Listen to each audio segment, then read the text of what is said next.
The fluorescent lights in the underground parking garage flickered overhead, casting irregular shadows across the concrete floor. My heels clicked against the cold surface as I clutched my briefcase tighter, the leather handle slick with sweat despite the December chill. 3 cases worth of contracts weighed down my shoulder bag, each one representing another late night at Hoffman & Associates, another evening of translating legal jargon for families whose wealth I could only imagine in abstract numbers. I pressed the elevator call button with more force than necessary, my index finger leaving a slight impression on the worn brass. The digital display above showed the car descending from the 15th floor. 12. 9. 7. My watch read 9:47 p.m. Most of the building's occupants had left hours ago, their luxury sedans and chauffeur-driven vehicles long since departed for penthouses and estates I'd only seen in the glossy pages of the property portfolios we handled. The elevator dinged. The doors slid open with a mechanical whisper that seemed too loud in the empty garage. I stepped inside, my reflection fragmenting across the mirrored walls. Pale skin, dark circles under my eyes that no amount of concealer could fully mask. Auburn hair pulled back in a bun that had started to come loose around hour 10 of my shift. I looked like what I was, a junior associate grinding through her second year, desperate to prove herself worthy of the partnership track that Carmen kept dangling just out of reach. I reached for the button marked G for ground floor, but my hand froze mid-air. A figure emerged from behind one of the concrete pillars, moving with the kind of fluid grace that made my breath catch. He wore a charcoal suit that fit him like it had been painted on, the jacket open to reveal a white dress shirt with the top 4 buttons undone, exposing a triangle of olive skin and the suggestion of muscle beneath. His dark hair was swept back from a face that could have been carved from marble, all sharp angles and classical proportions, except for the eyes. Those were modern, calculating, the deep brown of espresso with something dangerous swimming in their depths. Lorenzo Colombo stepped into the elevator before the doors could close. My heart hammered against my ribs so hard I was certain he could hear it. The elevator suddenly felt too small, the mirrored walls reflecting his presence back at me from every angle until it seemed like there were a dozen of him surrounding me. The doors slid shut with a finality that made my throat constrict. He pressed no buttons. Just stood there, hands in his pockets, watching me with an expression I couldn't read. "Buonasera, signorina Ferreira," he said, his voice low and textured with an Italian accent that wrapped around my surname like silk. "Working late again, I see." The formal greeting did nothing to ease the tension coiling in my stomach. I knew who he was. Everyone at the firm knew, though we never spoke his name aloud in the gleaming conference rooms upstairs. Lorenzo Colombo, head of one of Milan's most powerful families, the kind of family that didn't appear in any of our official client lists, but whose interests intersected with our work in ways that were deliberately vague. I'd seen him exactly once before, 3 months ago, when I'd been asked to deliver a sealed envelope to a warehouse on the city's outskirts. The instructions had been explicit. Hand it directly to the man waiting in the office. Ask no questions. Leave immediately. I'd followed those instructions, but I'd also seen, through a half-open door, what was happening in the warehouse proper. Men in expensive suits, crates being unloaded, stacks of currency that made my yearly salary look like pocket change. And Lorenzo, standing in the center of it all, giving orders with the casual authority of someone who expected absolute obedience. Our eyes had met for less than 3 seconds before someone closed the door. I'd handed over the envelope, turned on my heel, and walked back to my car with my spine rigid and my palms sweating. I'd said nothing to anyone. What was there to say? I was a junior associate at a prestigious firm. I handled estate planning for wealthy families. What happened in warehouses was none of my business. Except now he was here, in this elevator, and the way he was looking at me suggested he remembered that moment as clearly as I did. "Mr. Colombo," I managed, my voice steadier than I felt. "I didn't realize you were still in the building." I had a meeting with Alice Taylor. He said my mentor's name the way someone might reference an old acquaintance, casual and familiar. She speaks highly of your work, says you have an excellent eye for detail. The praise should have pleased me. Instead, it felt like a threat. I do my best, I replied, shifting my weight slightly toward the elevator panel. The button for the ground floor glowed softly, mocking me. We should have been moving by now. Lorenzo's gaze flickered to my movement, then back to my face. A small smile played at the corner of his mouth. You're wondering why we're not moving. It wasn't a question. The thought had crossed my mind. I kept my tone professional, the same one I used when negotiating contract terms with difficult clients. He withdrew one hand from his pocket, revealing a small black device, a remote of some kind. I thought we might benefit from a conversation, privately. The temperature in the elevator seemed to drop several degrees. My legal training kicked in automatically, analyzing options, calculating risks. He'd stopped the elevator deliberately. We were alone in an underground garage at nearly 10 p.m. No one else was in the building. My phone was in my purse, but would I have time to reach it? I wasn't aware we had anything to discuss, I said, proud of how level my voice remained. No? He tilted his head slightly, studying me with those dark eyes. You don't think about that evening 3 months ago? The warehouse on Via Manzoni? My breath caught, so we were addressing it directly. Part of me had hoped he hadn't actually recognized me, that I'd been just another forgettable face in a city full of them.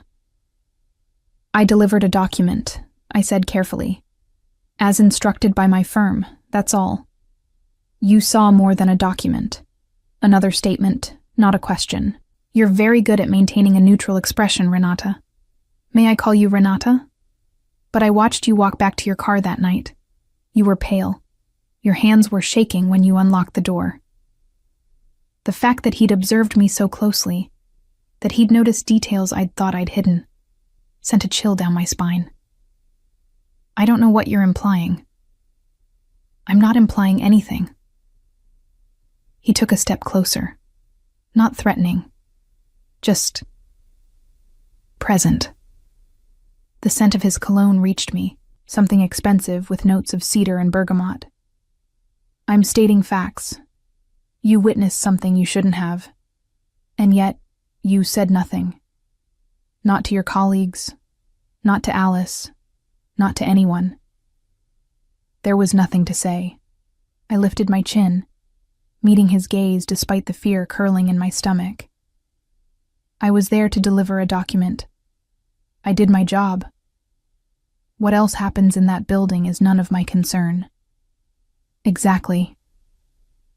His smile widened slightly, and for the first time, I saw something other than danger in his expression. Approval, maybe, or respect. Most people in your position would have gone straight to the authorities, or at least whispered to a colleague. But you understood the wisdom of silence. I understood the wisdom of self-preservation. The words came out sharper than I intended. I'm not naive, Mr. Colombo. I know what happens to people who ask too many questions in situations like that. Something flashed in his eyes. Surprise, perhaps, at my directness. You think I would have harmed you? I think you would have done whatever was necessary to protect your interests. I gestured at the stopped elevator, at the device in his hand. Much like you're doing now. He was quiet for a moment, regarding me with an intensity that made my skin prickle. Then, unexpectedly, he laughed. A low, genuine sound that seemed to fill the small space.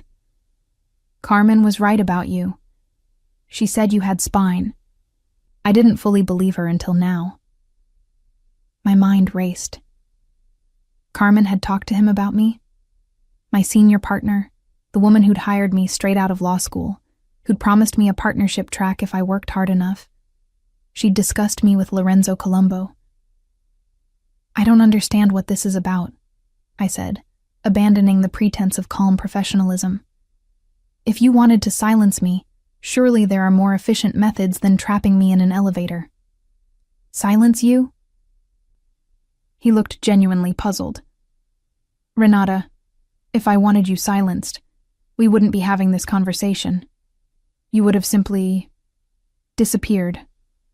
An unfortunate accident, perhaps. A mugging gone wrong. Milan can be dangerous for young women working late. The casual way he described my potential murder should have terrified me. Instead, it clarified things. He wasn't here to threaten me. This was something else. Then what do you want? I asked. Lorenzo studied me for a long moment, his expression shifting through several emotions too quickly for me to identify. Finally, he said, "Do you know what fascinated me about you that night? It wasn't your discretion, though that was impressive. It was the way you looked at me." I blinked. Most people, when they realize who I am, what I am, they look away. Or they stare with fear, or with the calculating greed of those who think they can profit from proximity to power. He took another step closer, closing the distance between us until I could feel the heat radiating from his body. But you looked at me with something else. Judgment, yes. Disapproval.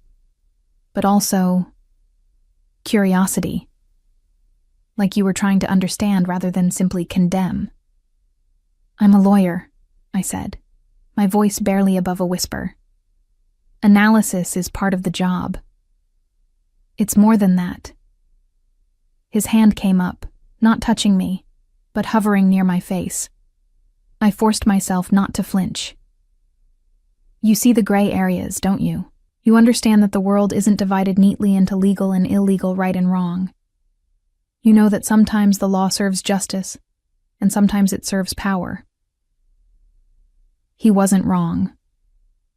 I'd seen enough in my 2 years at Hoffman & Associates to understand that wealth operated by different rules. Contracts that would send an ordinary person to prison were perfectly legal when structured correctly.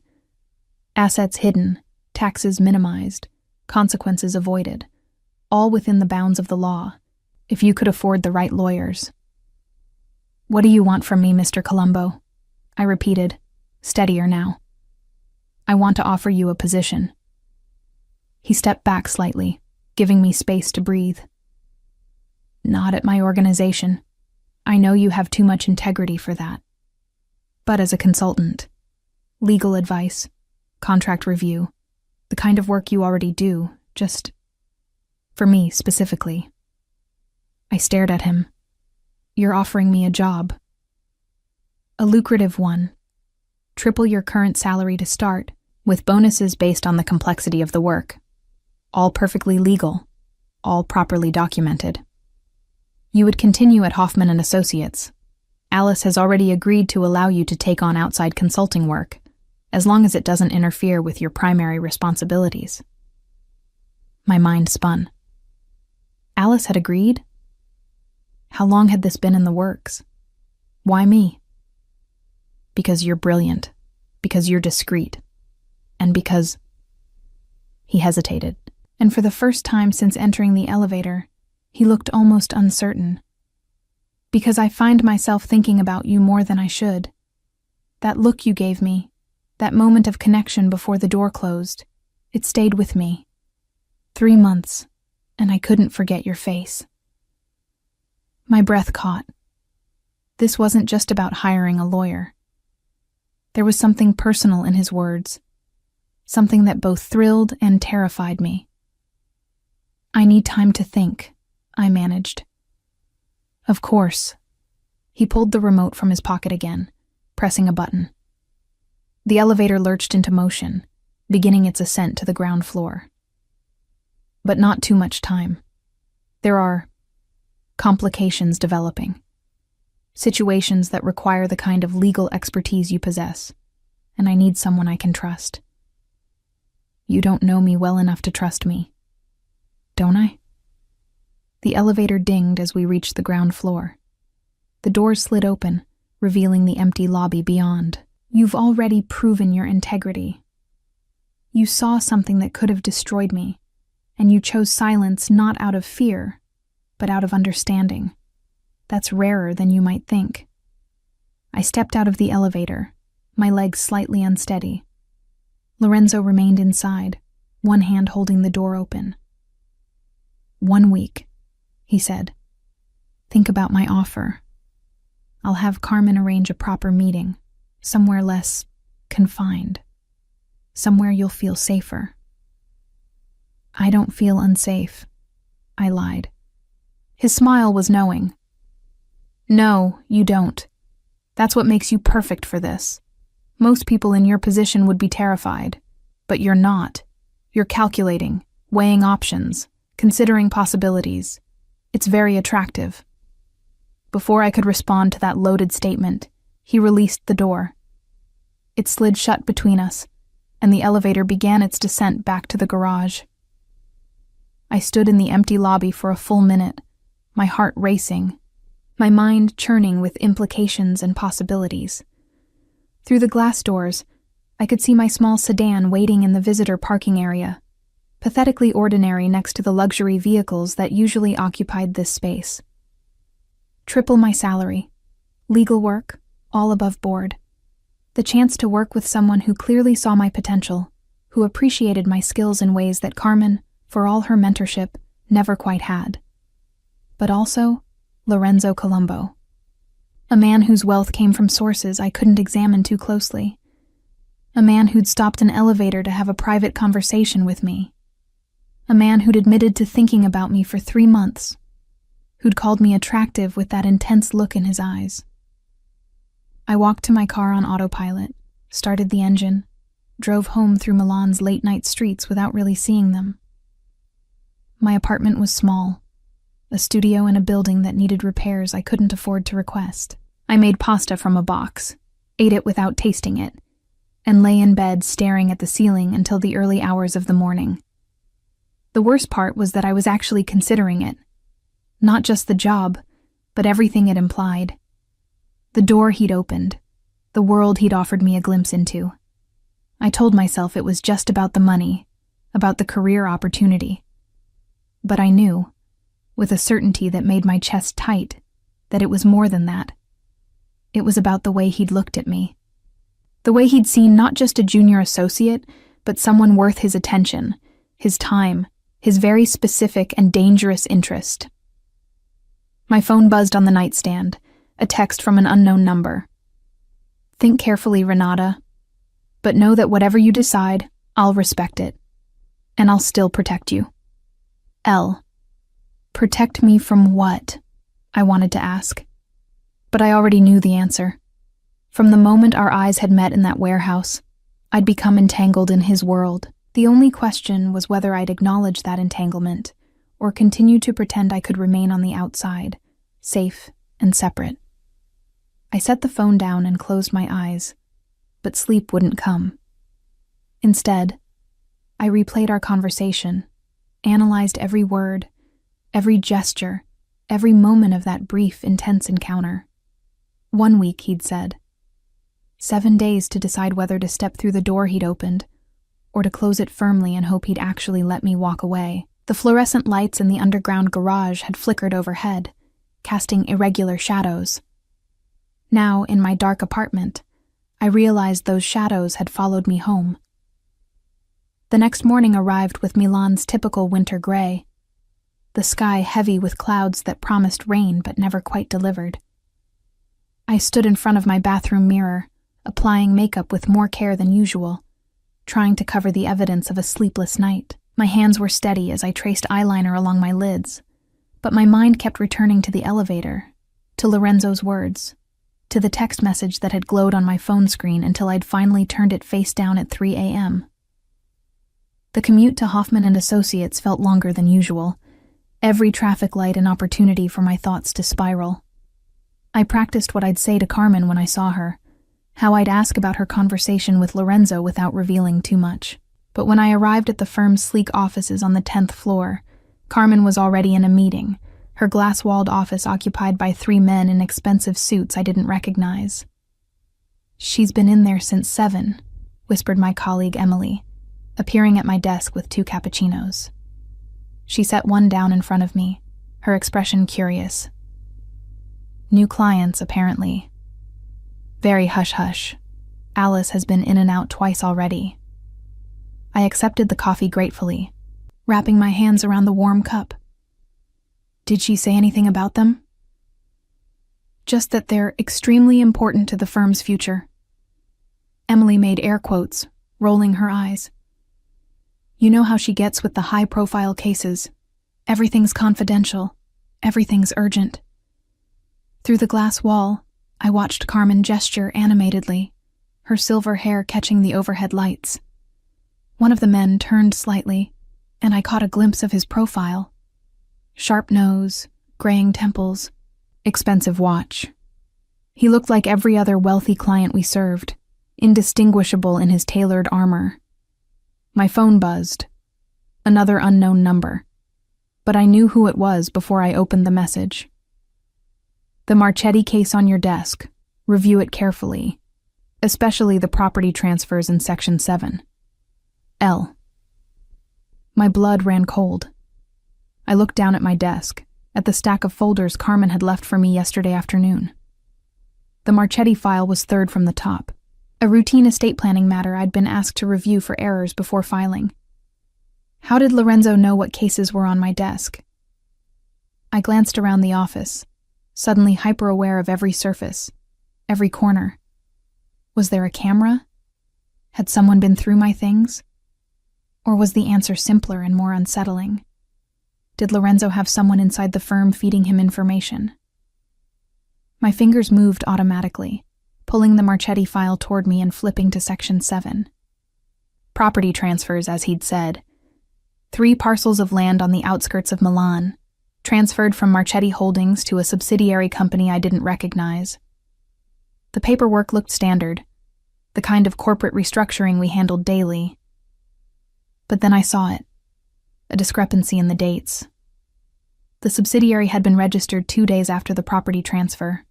Legally impossible. The receiving entity had to exist before it could receive assets. Someone had backdated the documents. I sat back in my chair, my heart hammering. This wasn't just sloppy work. This was fraud. And if I filed these papers as is, I'd be complicit. The firm would be complicit. Another text. The subsidiary is owned by Nelson Ricci. The Marchettis don't know they've just handed over $40 million in real estate to their biggest competitor. Stop the filing. Nelson Ricci. The name meant nothing to me, but the implication was clear. Someone was using our firm to legitimize theft, and I was the junior associate assigned to rubber stamp it. My hands trembled as I set down my phone. This was exactly the kind of situation I'd feared. The gray area where legal work became something darker. I could pretend I hadn't noticed the discrepancy, file the papers as instructed, and let someone else deal with the consequences.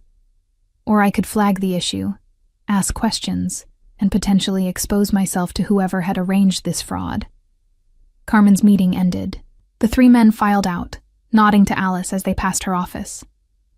I watched them enter the elevator, watched the doors close, and felt a strange sense of déjà vu. Another elevator, another enclosed space where the rules changed. Renata. Carmen appeared at my desk, her expression pleasant but tired.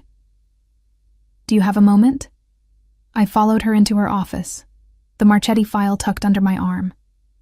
She closed the door behind us, a rarity in our glass-walled environment, and gestured for me to sit.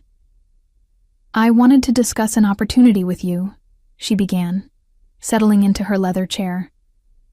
A consulting position with a private client. The work would be similar to what you do here, but more specialized, and significantly more lucrative. So Lorenzo had been telling the truth about her involvement. The confirmation should have relieved me, but instead it raised new questions.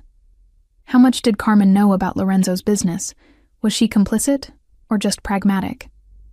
I received a message about it, I said carefully. Last night. Her eyebrows rose slightly. Quick work. Lorenzo said he wanted to approach you personally, but I didn't realize he'd already made contact. It was an unexpected encounter. I chose my words precisely. In the parking garage. Something flickered across Carmen's face. Concern, maybe, or calculation. I see. And what did you think of his proposal? I'm still processing it. I set the Marchetti file on her desk. But I have a more immediate concern. Section 7 of this filing. There's a date discrepancy that makes the transfer legally invalid. Carmen opened the file, her eyes scanning the pages. I watched her face carefully, trying to read her reaction. Did she know about the fraud? Was she part of it? Good catch, she said finally, closing the folder. I'll send this back to the Marchettis for correction. Thank you for the careful review. The receiving company doesn't exist at the time of transfer, I pressed. Someone backdated the subsidiary registration. Which is exactly why we review these documents before filing. Her tone was pleasant but firm, the same one she used to end conversations she didn't want to continue. You've done your job, Renata. Leave the client management to me. I wanted to push further, to ask if she knew about Nelson Ricci, about the $40 million in theft, disguised as corporate restructuring. But something in her expression warned me off. There were boundaries even in mentorship, lines that shouldn't be crossed. Regarding Lorenzo's offer, Carmen continued, I think you should seriously consider it. The experience would be invaluable, and the compensation would allow you to pay off your student loans years ahead of schedule. She knew about my loans. Of course she did. She'd reviewed my financial disclosure when I was hired. But the way she mentioned them now felt pointed, like a reminder of what I stood to gain. I'm concerned about the nature of the work, I said honestly. I don't want to compromise my ethics for money. Lorenzo's business interests are extensive and largely legitimate, Carmen replied. Yes, he operates in gray areas, but so do many of our clients. The difference is that he's upfront about it. He won't ask you to do anything illegal, and he'll pay you extremely well for your expertise. And if I refuse? Her expression softened. Then you refuse. Lorenzo is many things, but he's not vindictive toward people who've shown him loyalty through discretion. Your position here would be unaffected. I wanted to believe her, but the timing, the Marchetti case, the immediate offer, the way Lorenzo had known exactly what was on my desk, suggested a more complex situation. I need more time to think, I said. Of course. Carmen stood, signaling the end of our conversation. But Renata, don't take too long. Opportunities like this don't come around often. I returned to my desk, my mind churning. Emily had left another cappuccino, now cold, alongside a post-it note. You looked like you needed backup. E. The small kindness made my throat tight. My phone buzzed again. Thank you for catching that. You just saved the Marchettis from losing everything. And you demonstrated exactly why I need you. L. I stared at the message, anger flaring hot in my chest. He'd set me up. The case had been a test, a way to show me both the danger of the world I worked in and his power to protect me from it. The Marchetti fraud hadn't been an accident I'd stumbled across. It had been deliberately placed in front of me. My fingers flew across the keyboard. You manipulated me. His response came immediately. I showed you the truth. There are wolves in sheep's clothing all around you. At least I'm honest about having teeth. I wanted to throw my phone across the room. Instead, I set it down carefully and returned to work, processing contracts and reviewing estate plans with mechanical precision. But I couldn't shake the feeling of being watched, of invisible strings pulling at my decisions. At lunch, I walked to a cafe 3 blocks away, needing distance from the office. The December air was sharp, carrying the scent of roasted chestnuts from a street vendor's cart. I ordered a panini I didn't want and sat by the window, watching pedestrians hurry past, wrapped in their winter coats and private concerns. A man in a black jacket had been standing across the street when I entered the cafe. He was still there 20 minutes later, seemingly engrossed in his phone, but never quite looking at the screen. When I finished my coffee and stood to leave, he straightened slightly, tracking my movement. One of Lorenzo's people. Had to be. I walked back to the office slowly, taking a deliberately indirect route. The man followed at a distance, professional but obvious. Lorenzo wanted me to know I was being watched. Whether for protection or control, I couldn't tell. Maybe both. The afternoon crawled by. Alice stopped by my desk at 4, her expression warm but assessing. Carmen mentioned Lorenzo's offer. It's a good opportunity, Renata. I hope you'll consider it seriously. Everyone knew. Everyone had apparently discussed my future before I'd even been consulted. The realization made me feel trapped, like the walls of the office were closing in. At 6, when most of my colleagues had left for the day, my phone rang. An actual call this time, not a text. I didn't recognize the number, but I knew who it would be before I answered. You've been thinking all day.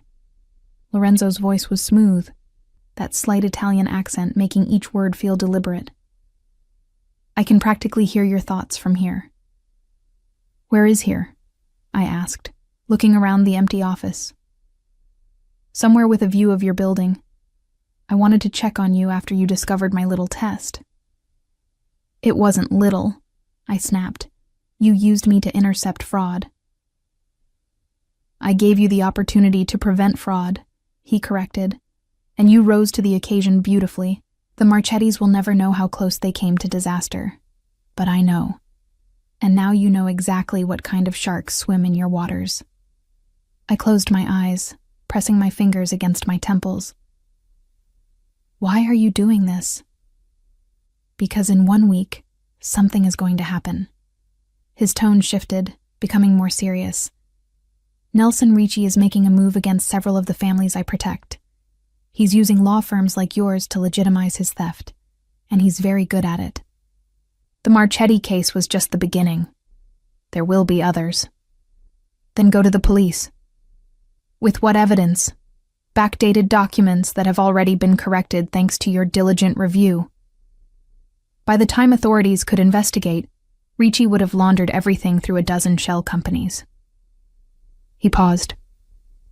But if I had someone on the inside, someone with legal expertise and access to these filings before they're submitted, that person could stop him cold. Understanding dawned. You want me to be your spy. I want you to be my partner, he corrected. Someone who can identify these schemes before they succeed, who can protect innocent families from predators like Ricci. And yes, someone who can feed me information I can use to outmaneuver him. That's corporate espionage. That's justice, he countered. The legal kind moves too slowly and protects the powerful. My kind is faster and more effective. The question is whether you care more about the letter of the law or the spirit of it. I hated that his argument made sense. I hated more that he knew it would appeal to me, the part of me that had become a lawyer to help people, not to serve as a rubber stamp for wealthy criminals. 1 week, I said finally. You said something would happen in 1 week. What? Ricci is planning to move against me directly. Not just business, personal. He knows I've been watching him, and he knows I'm the only obstacle to his expansion. He'll try to eliminate that obstacle. Lorenzo's voice remained calm, but I heard the steel beneath it. And he knows the best way to hurt me is to hurt the people I care about. My breath caught. We barely know each other. But he doesn't know that. He's been watching me watch you. He saw me stop the elevator. He knows I've made you an offer. Which means as of last night, you became a target. The man in the black jacket. Not Lorenzo's guard, Ricci's surveillance. You put me in danger, I whispered. No, Renata. I exposed the danger you were already in. The moment you walked into that warehouse 3 months ago, the moment you saw what you saw, you became part of this world. I'm just offering you the tools to survive it. I wanted to argue, to insist that I could walk away, that I could refuse his offer and return to my simple life. But the Marchetti case had proved how naive that was. I was already involved, already compromised, whether I acknowledged it or not. "What do you need from me?" I asked, hating the resignation in my voice. "Meet me tomorrow night. 8 p.m. The address I'll text you. Come alone, and we'll discuss details. Bring any cases you think are suspicious. I'll help you identify which ones are Ricci's work. And if I don't come, then I'll respect your decision and do my best to keep you safe from a distance. But Renata?" His voice softened. "You're too smart to hide from this. You've already decided. You just need time to admit it to yourself." He ended the call before I could respond. I sat in the darkening office, my computer screen glowing softly in the evening shadows. Outside, Milan's lights were beginning to flicker on, the city transforming into its nighttime self, beautiful and dangerous in equal measure. My phone buzzed with an address in the Brera district, one of the city's most elegant neighborhoods. Of course, Lorenzo wouldn't meet me anywhere ordinary. I gathered my things slowly, methodically, trying to organize my thoughts. As I walked to my car, I noticed the man in the black jacket was gone, but I felt eyes on me anyway. Different eyes, belonging to different watchers. Lorenzo had been right about one thing. I'd already decided, not because of the money or even the sense of justice he'd appealed to, but because for the first time since starting at Hoffman and Associates, someone saw me as more than a junior associate, more than a replaceable cog in a corporate machine. He saw me as an equal, as someone whose mind, whose ethics, whose very specific skills were valuable enough to pursue, to protect, to risk exposure for. And that recognition, dangerous as it was, felt like oxygen after drowning. I drove home through evening traffic, checking my mirrors constantly, trying to identify which cars might be following me. By the time I reached my apartment, I'd counted at least 3 possibles, or none. Maybe I was just paranoid now. Inside my small studio, I made tea I didn't drink and stared at my law degree hanging on the wall. 4 years of school, 2 years of practice, mountains of debt, all to end up here, standing in a cramped apartment, contemplating whether to become a consultant to the Mafia. My phone lit up with one final message. "Sleep well, Renata. Tomorrow everything changes. L." I didn't sleep well. But I did sleep eventually, with my law book spread across my bed, and Lorenzo's words echoing in my mind.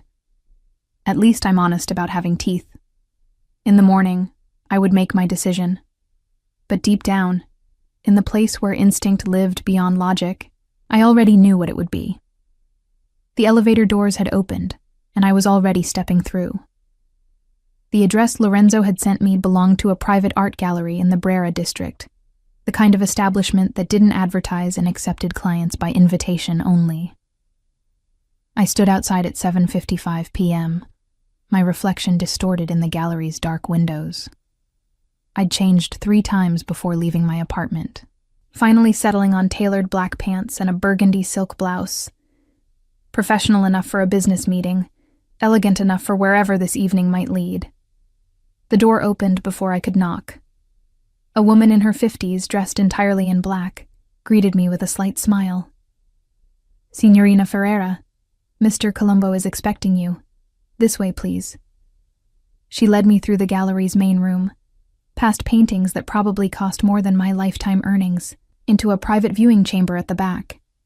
The space was intimate, lit by soft track lighting that illuminated a single massive canvas on the far wall, an abstract piece in blues and golds that seemed to shift as I moved. Lorenzo stood before it, his back to me, wearing dark slacks and a white shirt with those same 4 buttons undone. He turned when he heard my footsteps, and the intensity of his gaze made me falter mid-step. "You came," he said simply. "You didn't give me much choice." There's always a choice, Renata. You just chose to stop lying to yourself about what you want. He gestured to a small table near the painting, where 2 glasses and a bottle of wine waited. Please sit. We have much to discuss. I took the offered chair, accepting the wine he poured. The room felt too intimate, too much like a date rather than a business meeting. But maybe that was intentional. Lorenzo seemed to blur boundaries naturally, making everything personal whether you wanted it to be or not. Before we discuss Ricci, I said, needing to establish some control, I need to understand what happened 3 months ago. The warehouse. What was I really witnessing? Lorenzo settled into the chair across from me, cradling his wine glass. A transaction. Legal, technically, though the optics would have been problematic. We were consolidating assets from several family businesses, cash that needed to be accounted for before the fiscal year ended. And the men with guns? Security, standard for that amount of currency. He tilted his head, studying me. You're wondering if I deal in drugs, weapons, human trafficking, all the things Americans' movies suggest the Italian Mafia involves itself in. Do you? No. The single word was firm, final. My family built our influence over 3 generations through construction, real estate, and strategic political connections. We protect businesses that can't protect themselves from corrupt officials and rival organizations. Sometimes that protection requires force, but not the kind you're imagining. I wanted to believe him. The rational part of my brain warned against taking his word at face value. But something in his directness, the way he met my eyes without flinching, suggested truth. The warehouse wasn't the first time I'd seen you, Lorenzo continued, setting down his glass. You'd been working at Hoffman & Associates for about 6 months when I first noticed you. There was a reception for one of Alice's major clients, the Castellanis, textile empire, old money. You were there, making small talk with Giuseppe Castellani's wife, and she laughed at something you said. Really laughed, not the polite society laugh. I asked Alice about you afterward. My breath caught. You've been watching me for over a year? Not watching, aware of. There's a difference. He leaned forward slightly. In my world, knowledge is protection. I make it my business to know the key players in every firm, every bank, every institution that touches my interests. You were just another name on a list. But then the warehouse happened, and you became something more. Because I kept quiet? Because you looked at me like you were trying to solve a puzzle. His voice softened. Most people see the surface, wealth, power, danger. They make their judgments and move on. But you looked at me like there was something deeper worth understanding. Like I was a person, not just a category. The vulnerability in his words surprised me. For a moment, I glimpsed the man beneath the carefully constructed armor, someone who'd spent so long being feared that being seen felt radical. You're romanticizing it, I said, though my voice lacked conviction. I was terrified. You were cautious, different thing. He smiled slightly. And you're still here despite that caution. Tell me why. The question caught me off guard in its directness. I took a sip of wine, buying time to organize my thoughts. Because you were right about the Marchetti case, about the dangers I didn't see, and because I hesitated, then committed to honesty, because the work I do at the firm feels empty sometimes. I became a lawyer to help people, but most of my time is spent helping rich families get richer. And you think working with me will be different? I think it will be honest about what it is. You're not pretending to be something you're not. Lorenzo's expression shifted. Pleasure mixed with something deeper, more possessive. That's the difference between us and people like Ricci. We operate in shadows, yes, but we don't pretend to be legitimate while stabbing people in the back. We're upfront about the rules of our world. Tell me about Ricci, I said, steering us back to safer ground. What's his plan? He's been systematically acquiring businesses along the Milan waterfront, shipping companies, warehouses, distribution centers. On paper, it looks like normal expansion, but he's using fraud, intimidation, and strategic bankruptcies to force owners to sell at a fraction of value. The Marchetti case was part of a larger scheme to seize their real estate holdings. I pulled out my phone, opening the notes I'd compiled. I reviewed every case assigned to me in the last 6 months, found 3 others with similar irregularities, backdated documents, suspicious subsidiary companies, property transfers that don't make sense. Lorenzo's eyes gleamed with approval. Show me. For the next hour, we went through each case, Lorenzo explaining the context I couldn't see from the legal documents alone. The Bellini shipping company had refused Ricci's buyout offer. Suddenly their business permits were held up, their insurance canceled, their ships detained for inspections. The paperwork I'd been asked to file would have transferred their port access rights to a Ricci subsidiary, effectively destroying their business. If I flag these cases, won't that expose me? I asked. Ricci must have someone inside the firm feeding him information. Almost certainly, which is why we need to be strategic. Lorenzo pulled out a tablet, showing me an organizational chart. These are the people at Hoffman & Associates with access to your case files. I've been investigating their finances, looking for unusual deposits or lifestyle changes that might indicate Ricci's bought them. The chart was extensive. Partners, senior associates, even administrative staff. Next to each name were notes about banking activity, property purchases, vacation patterns. The level of detail was invasive and thorough. Carmen, I asked, seeing my mentor's name highlighted. Clean. She's been approached by Ricci's people, but she refused every overture. That's actually why I felt comfortable involving her in bringing you into this. She has integrity, even if she's willing to work with people like me. The distinction mattered. Carmen might facilitate connections to Lorenzo's world, but she drew lines. It was a relief to know I hadn't completely misread her character. This one, Lorenzo tapped a name, Marcus Hoffman, one of the founding partners. 3 months ago, he purchased a villa in Tuscany. Cash. No mortgage. The price tag was 2 million euros.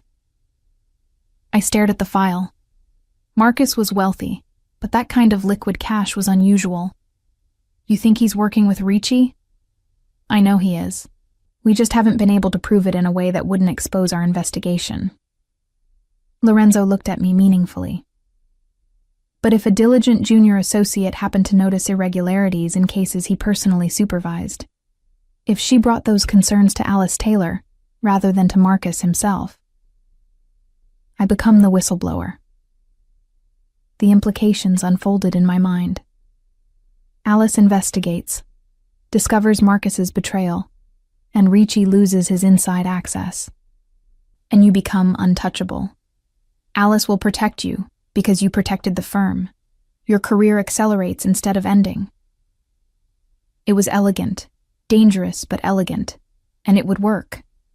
I could feel the logical progression clicking into place, but there was a cost to becoming a whistleblower, even a protected one. Office dynamics would shift. Marcus had allies among the partners. I'd be making enemies. What happens to Marcus? I asked. That depends on what Alice decides, but he won't be in a position to retaliate against you. Lorenzo's voice hardened slightly. I'll make certain of that. The implied threat hung between us. I should have been disturbed by his casual discussion of ensuring someone's silence. Instead, I felt a guilty relief. Whatever Lorenzo's methods, I wouldn't be left vulnerable. There's something else, Lorenzo said, his tone shifting. Ricci knows I've been protecting you. The surveillance you noticed yesterday, that was his people confirming the connection between us. He'll try to use you against me. How?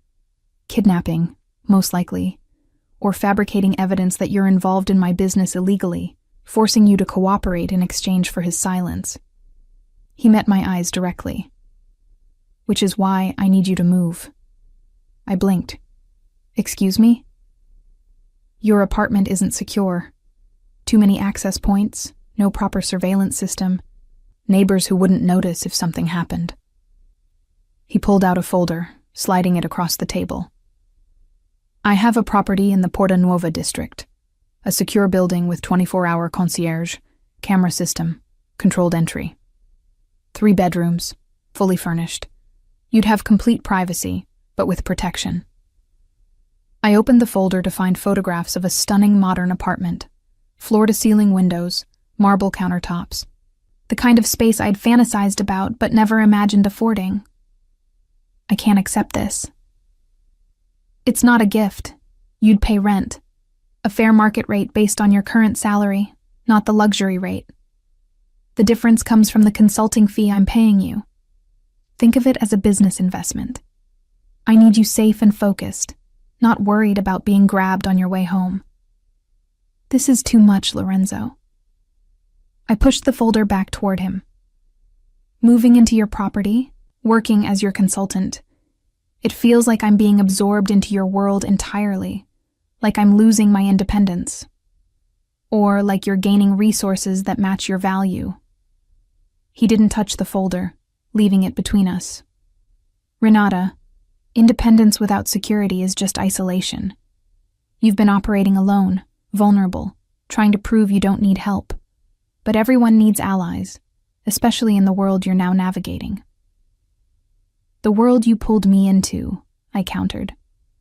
The world you were already in, whether you admitted it or not. His hand moved across the table, not quite touching mine, but close enough that I felt the heat of his skin. I'm not trying to control you. I'm trying to keep you alive and free to make choices. Those aren't the same thing. I stared at our hands, separated by inches that felt like miles. What do you really want from me, Lorenzo? And don't tell me it's just legal consulting. He was quiet for a long moment, his dark eyes searching mine. Honestly, I'm not entirely sure yet. I know I want you safe. I know I want your mind working with mine instead of for some soulless firm that doesn't appreciate you. And I know. He paused, seeming to choose his words carefully. I know that when I'm near you, I feel something I haven't felt in years. Like there's a possibility of something beyond business, beyond obligation. Something real. My breath caught. The admission was more than I'd expected, more vulnerable than I'd thought him capable of. We barely know each other. I know you catch fraud other lawyers miss. I know you're brave enough to walk into a meeting with someone you should fear. I know you're loyal to the people you care about. Emily, Carmen, the hypothetical clients you wanted to help when you chose law school.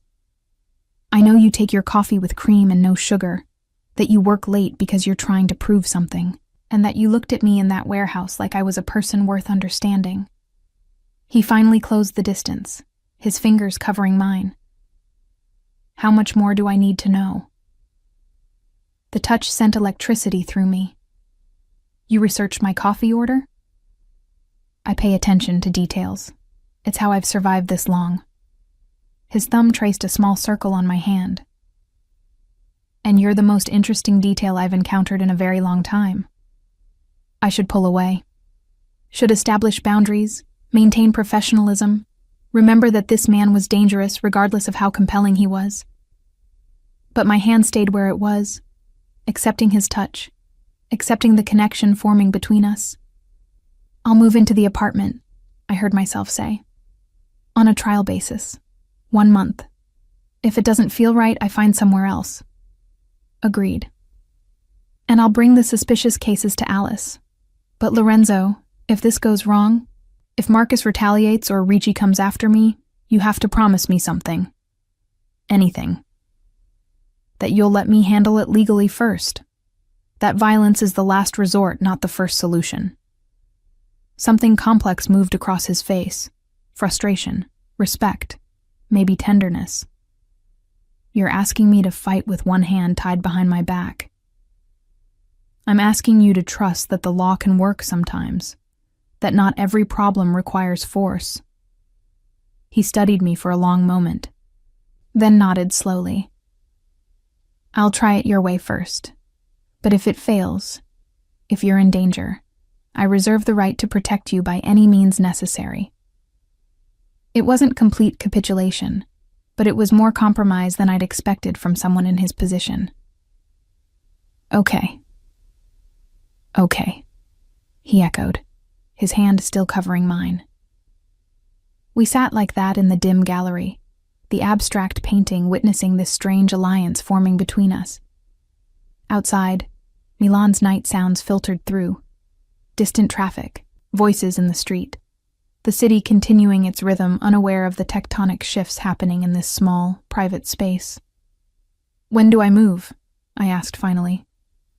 "This weekend. I'll arrange movers for Saturday." He released my hand, and I felt the loss of contact like a chill. "And Renata? Thank you for trusting me enough to say yes." "I haven't fully decided to trust you," I corrected. "But I'm willing to try. That's all I'm asking." He stood, offering me his hand to help me up. "Come on. I'll walk you to your car. I don't need an escort." "No, but you're getting one anyway. Ricci's people are still watching, and I want them to see that you're under my protection.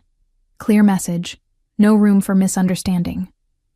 We left the gallery together, his hand resting lightly at the small of my back, possessive, but not controlling. The street was quiet. Milan's evening crowd thinned to occasional couples and late commuters.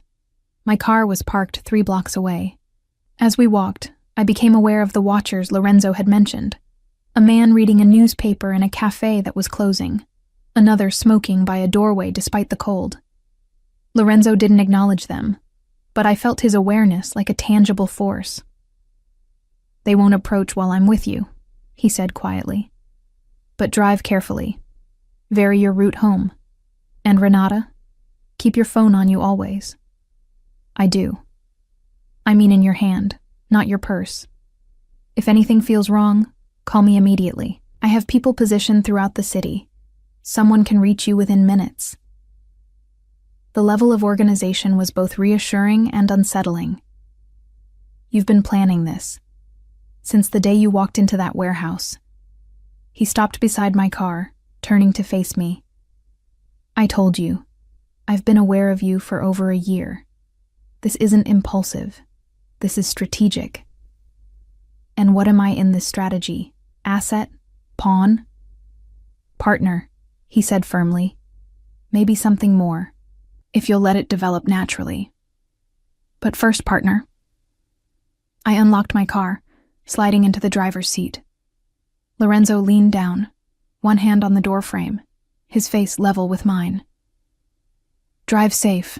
Text me when you're home." "I'm not checking in like a subordinate." "Then text me as someone who cares whether you arrived safely." He smiled slightly. "However you need to frame it, just let me know you're secure." Before I could respond, he closed my door and stepped back. I watched him in my rearview mirror as I pulled away. Tall, composed, absolutely in control of the space around him. 3 blocks later, I pulled over and gripped the steering wheel with shaking hands. What had I just agreed to? Moving into his property, becoming his consultant, entangling myself deeper in a world I'd spent my entire career trying to avoid. But then I thought about the Marchetti family, about the other cases I'd identified, about the justice that could happen if someone with legal knowledge and moral conviction worked within the system rather than outside it. I thought about Lorenzo's hand covering mine, his voice saying, "Partner?" His eyes looking at me like I was someone worth protecting, not because I was weak, but because I was valuable. My phone buzzed. "I'm watching your car on GPS. You pulled over. Everything okay?" L. Of course he'd put a tracker on my car. I should be outraged. Instead, I felt oddly comforted. At least I knew where I stood. Watched. Protected. Enrolled in something far bigger than myself. "Everything's fine. Just processing. R. Take your time. I'll be here when you're ready to talk. L. I pulled back into traffic, pointing my car toward home. My temporary home, I corrected. Soon I'd be in Porta Nuova, in a space Lorenzo had chosen, surrounded by security he'd arranged. The elevator doors had opened weeks ago. Tonight, I'd walked fully through them, and now there was no going back. The movers arrived at 8 a.m. Saturday, 4 men in matching uniforms who worked with military efficiency. I watched from my apartment doorway as they cataloged my belongings, which took remarkably little time, given how sparse my possessions were. 2 years in Milan, and I'd accumulated barely enough to fill their smallest truck. "Light packer," observed one of the men, a muscular guy with kind eyes. "Makes our job easy." I forced a smile, embarrassed by how little I owned. The contrast between my modest furniture and the luxury apartment awaiting me felt stark, uncomfortable, like I was a child playing dress-up in adult spaces. My phone buzzed. Lorenzo checking in for the 3rd time this morning. "Everything on schedule?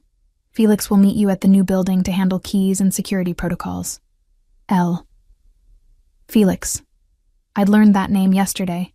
Lorenzo's head of security, the man who'd been trailing me all week without my knowledge. The revelation had been unsettling, though Lorenzo had framed it as simple prudence. "You were being watched by Ricci's people. I needed to ensure you had protection, even before you agreed to work with me. Protection or surveillance?" The line blurred more each day. "Movers are almost done. I'll head over in 30 minutes. R." The apartment in Porta Nuova was everything the photographs had promised, and more. Floor-to-ceiling windows offered a panoramic view of Milan's modern skyline, the glass reflecting clouds that hung low and heavy with unspilled rain.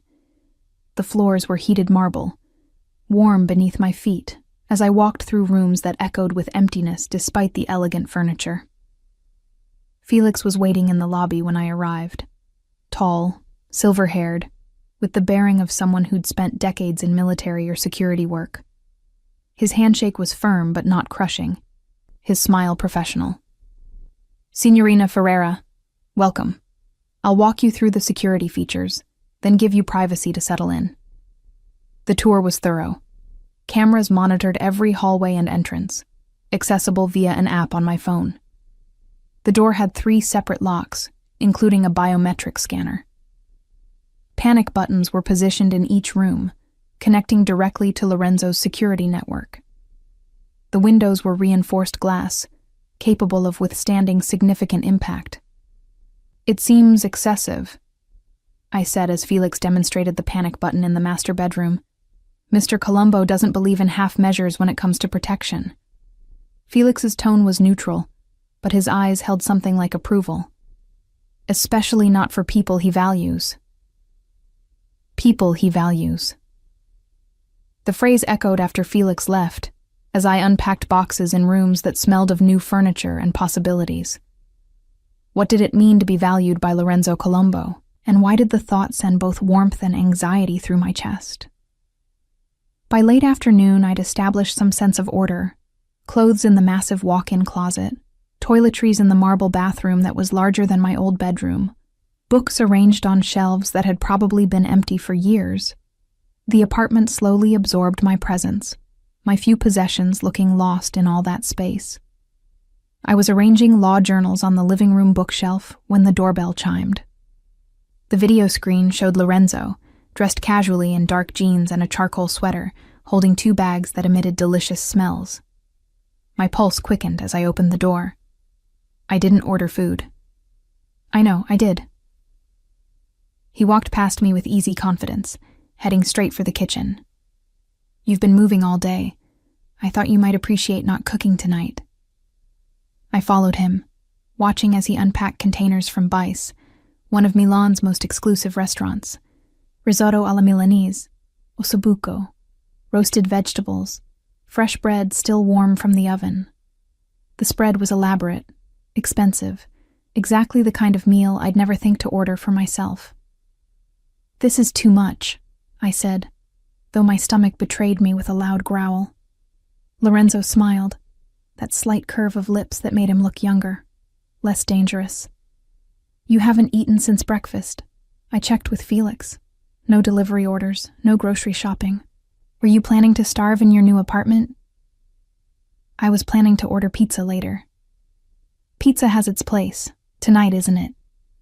He began setting out plates, moving through my new kitchen like he belonged there. "Come on, sit.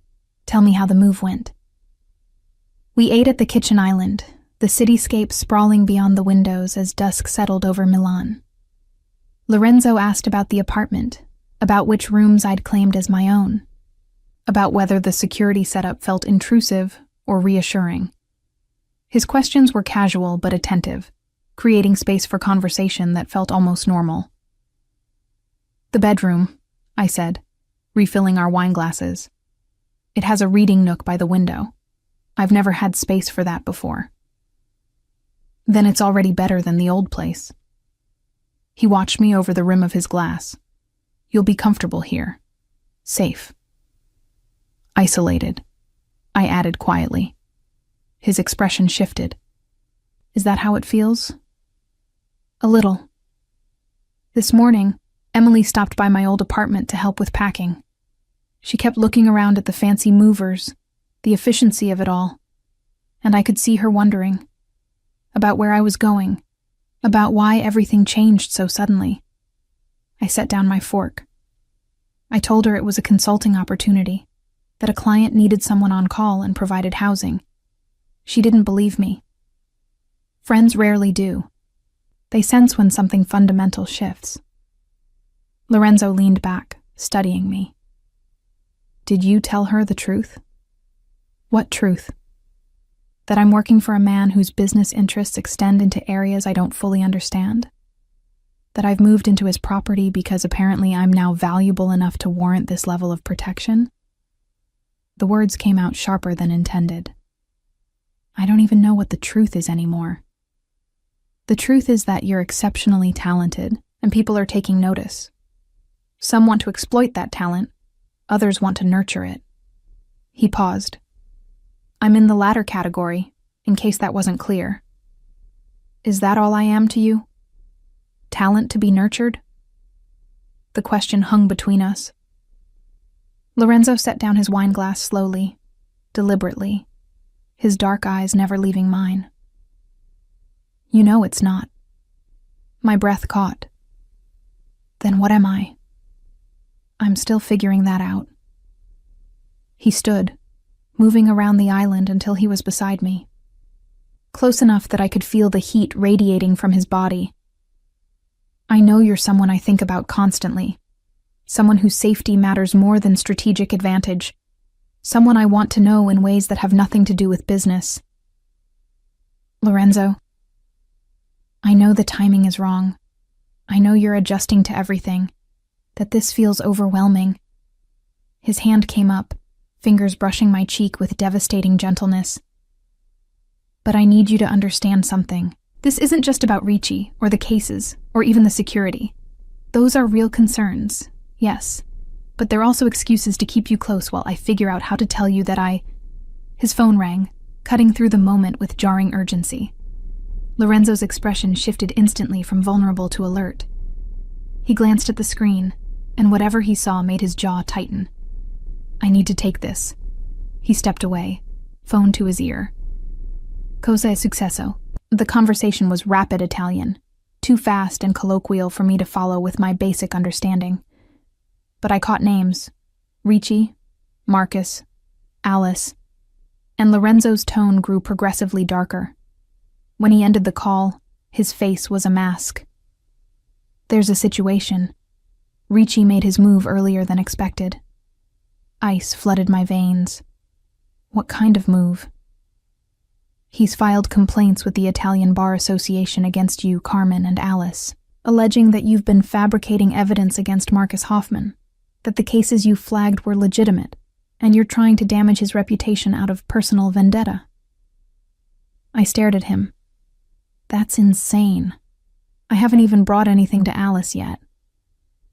He doesn't know that. He's acting preemptively, trying to discredit you before you can expose Marcus. Lorenzo's hand curled into a fist. It's a smart move. If the bar association investigates, even if they find nothing, the accusation alone damages your reputation. Firms don't like controversy. So I'm finished. The reality crashed over me. My career, everything I'd worked for, destroyed by a man I'd never even met. No. Lorenzo's voice was steel. You're protected. I've already made calls.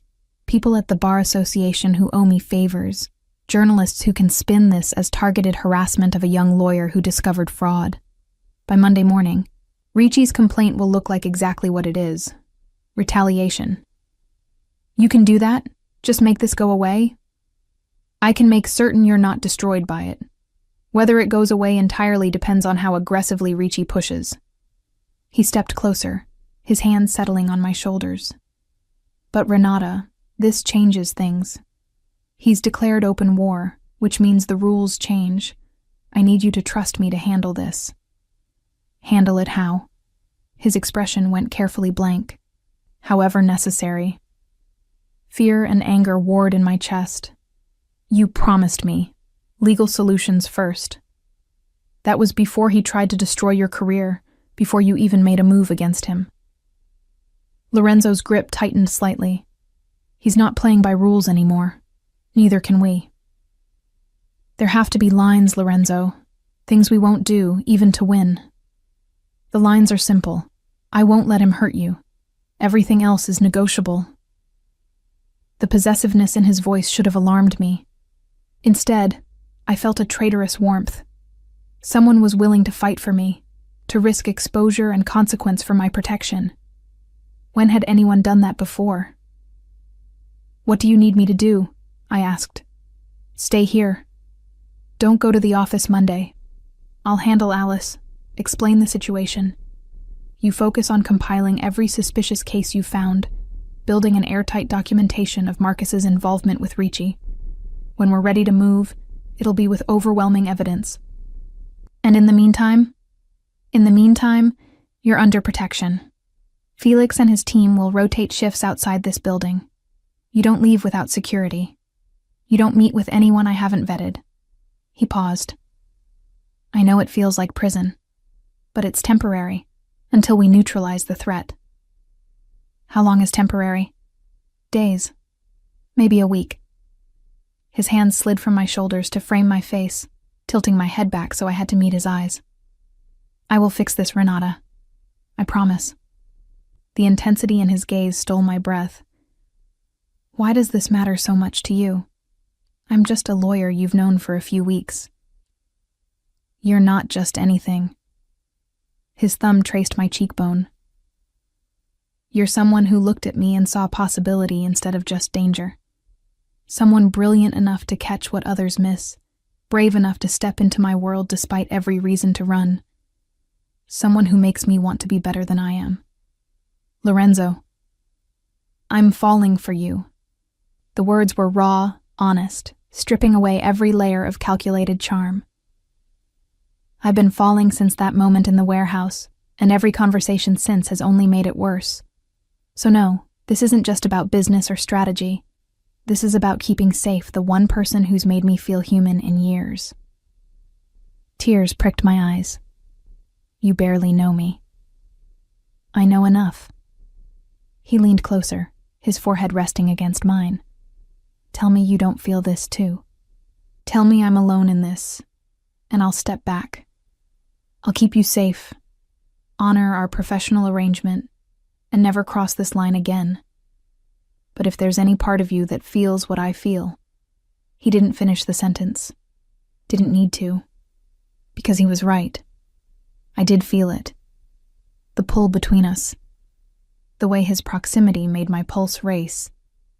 The dangerous hope that maybe this complicated, impossible man could be something more than a strategic alliance. I feel it, I whispered. God help me. I feel it too. His kiss was inevitable, a collision of need and restraint. His lips were warm, firm, moving against mine with a hunger that had been building for weeks. I responded without thinking, my hands fisting in his sweater, pulling him closer as every rational objection dissolved. When we finally broke apart, both breathing hard, Lorenzo rested his forehead against mine. We should stop. Probably. You're vulnerable right now, under stress. I don't want to take advantage. You're not. I pulled back enough to meet his eyes. I'm making a choice, Lorenzo. Maybe not a smart one, but it's mine. Something fierce and possessive flared in his expression. Then choose, because once we cross this line, once I have you, I won't be able to let you go. You need to understand that about me. I understand. And I did. Lorenzo didn't do anything by halves.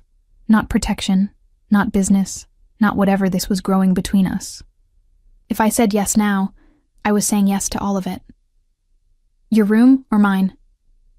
His voice was rough, barely controlled. This is your apartment. No, it's yours now. Every room, every space. I'm just a guest here, Renata. You call the shots. The surrender in his words, the way he gave me power in the one area where he could, made my decision. My room. But Lorenzo, don't make me regret this. Never. He caught my hand, bringing it to his lips. Whatever happens tomorrow, whatever complications come, tonight, you're mine, and I'm yours. Nothing else matters. He led me toward the master bedroom, and I followed without hesitation, knowing I was stepping into deeper water, knowing I might drown, but trusting him to hold me above the surface. The morning would bring consequences, complications, the reality of what I'd chosen. But tonight, with Lorenzo's hands gentle on my skin and his voice murmuring promises in Italian against my neck, I let myself believe that maybe some risks were worth taking, that maybe being valued, protected, and desired by a dangerous man was better than being safe and alone. The city lights glittered beyond my windows, Milan stretching out below us, indifferent and eternal. And in this high tower, in this borrowed space that was becoming mine, I surrendered to something I'd been fighting since that first elevator ride.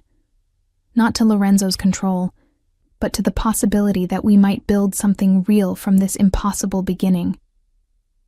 I woke to sunlight streaming through unfamiliar windows, and Lorenzo's arm draped across my waist. For a moment, disoriented by sleep, I forgot where I was. Then memory returned in a rush. The move, the dinner, Ricci's attack, and what had followed after. Lorenzo stirred beside me, his eyes opening slowly. When he saw me watching him, a smile transformed his face from dangerous to devastatingly handsome. Buongiorno, Bella. Morning. My voice came out raspy. What time is it? Just past 8. He propped himself on one elbow, studying me with an intensity that made me hyper-aware of my tangled hair and bare face. How are you feeling? Honestly, confused, nervous, maybe slightly terrified. I sat up, pulling the sheet around me. Last night was unexpected. Regretted? His tone was careful, neutral, but I saw tension in his shoulders. No, but complicated. I met his gaze. Everything's happening so fast, Lorenzo. 2 weeks ago, I was just a junior associate. Now I'm in your apartment, in your bed, involved in corporate espionage and mob politics. It's a lot. I know. He reached out, tucking a strand of hair behind my ear. If I could slow it down, give you time to adjust, I would. But Ricci forced the timeline. He made you a target, which means protecting you had to accelerate. Is that all last night was? Protection? You know it wasn't. His hand cupped my cheek. Last night was me being selfish, wanting you too much to maintain professional distance. But Renata, if it's too much, if you need space, I don't want space. The admission surprised me with its certainty. I want to understand what I've gotten into. All of it. Not just the business with Ricci, but your world. The empire you've built. How it really works. Lorenzo was quiet for a long moment. Most people don't want to know. They prefer deniability. I'm not most people. No, you're not. He sat up, the sheet pooling at his waist. Okay, you want the truth? I'll give it to you. But once you know, you can't unknow it. Your illusions about noble criminals working for justice, those might not survive. I'm not naive enough to have illusions. We'll see. He stood, unself-conscious in his nudity, and walked to the window. Milan sprawled below us, the city waking to Sunday morning routines. My grandfather came to Milan from Sicily in 1952. He had nothing, no education, no connections, just willingness to work and an understanding of how power really operates. He started in construction, greasing palms to get contracts, ensuring projects finished on time by discouraging union disputes. I listened, pulling on a robe as Lorenzo spoke. By the time my father inherited, the family controlled most of the city's construction. But my father wanted more: political influence, financial reach beyond Italy. So he diversified. Real estate development, private security firms, consultation services, all legitimate, all profitable. But the foundation was still the same. We controlled resources others needed, and we extracted payment for that control. Protection money, I said quietly. Sometimes. More often favors. A judge who owed us would rule favorably on permit disputes. A politician we'd supported would ensure zoning changes went through. A banker we'd helped would approve loans for our associates. He turned to face me. It's not violence, Renata. It's influence. The same game every powerful family plays, just more efficiently. And when influence doesn't work, then we escalate, but carefully. The goal is always to avoid bloodshed. It's messy, unpredictable, and draws attention. We prefer financial pressure, reputational damage, strategic obstacles that make cooperation more appealing than resistance. I thought about the warehouse, the cash transactions, the careful orchestration of Lorenzo's world. And Ricci? How does he operate differently? Lorenzo's expression darkened. Ricci is new money, no patience for the slow game. He uses violence as a first tool, not a last resort. Intimidation, threats against families, strategic brutality that terrorizes people into compliance. It's effective short-term, but it creates enemies. Like you, like me. He moved to sit beside me on the bed. I've been trying to push him out of Milan for 2 years. He's got his hooks in shipping, which gives him leverage over imports and exports. He's been systematically destroying competitors, and now he's targeting the families I protect. Why does he want me? I'm just a lawyer. Because you're connected to me, and because you have access to legal mechanisms he can't easily control. If he can discredit you, he discredits any evidence you might uncover against Marcus. It's strategic, brutal, and typically Ricci. I processed this, pieces clicking into place. So, what's your plan? Expose Marcus completely, cut Ricci's access to legal legitimization, then apply financial pressure. I've been buying up debts Ricci owes, consolidating his obligations to companies I control. When the moment's right, I call those debts simultaneously. He'll be forced to liquidate assets, which weakens his position. That's elegant, I admitted. No violence, just economics. That's always been my preference. Violence is expensive and imprecise. His hand found mine, fingers intertwining. But Renata, you need to understand. If he threatens you directly, if he moves against you physically, I will respond with force. That's non-negotiable. The absolute certainty in his voice sent a shiver through me. I don't want people hurt because of me. Then we make sure it doesn't come to that. He kissed my knuckles. which means you stay here, stay safe, and let me handle the external pressures. Can you do that?" It felt like surrender. But looking at Lorenzo's face, seeing the genuine concern beneath the calculated strategy, I found myself nodding. For now. But Lorenzo, I want to be involved in planning, in strategy. Not just protected, but participating. Pride flickered in his expression. Done. In fact, I could use your legal perspective on something. He stood, pulling on his discarded clothes. Get dressed. I'll make coffee, and we'll go through some files I've been compiling. 20 minutes later, showered and caffeinated, I sat at the kitchen island while Lorenzo spread documents across the marble surface. They were Marcus Hoffman's financials, bank statements, property records, transaction histories spanning 5 years. "I need you to identify which transactions might be flaggable," Lorenzo explained. "Things that would seem suspicious to someone with legal training but not obviously criminal to a casual observer." I scanned the papers, my lawyer's eye catching irregularities immediately. Here, 3 cash deposits just under the reporting threshold. Classic structuring to avoid attention. Can you prove it? If I had access to his other accounts, could establish a pattern. I pulled out my phone. Actually, I might know someone who can help. My law school roommate works in financial compliance at BNP Paribas. She owes me a favor. Lorenzo's eyebrows rose. You're willing to use personal connections? You're not the only one with resources. I started composing a carefully worded message to Rachel. If we're doing this, we do it thoroughly. For the next 3 hours, we worked in focused synchronization. Lorenzo provided context for transactions. I identified legal vulnerabilities. He made calls in rapid Italian. I drafted documentation of irregularities. The partnership felt natural, balanced, our skills complementing each other's. By early afternoon, we had a comprehensive file on Marcus's dealings with Ricci. Enough evidence to trigger a bar association investigation and probably criminal charges.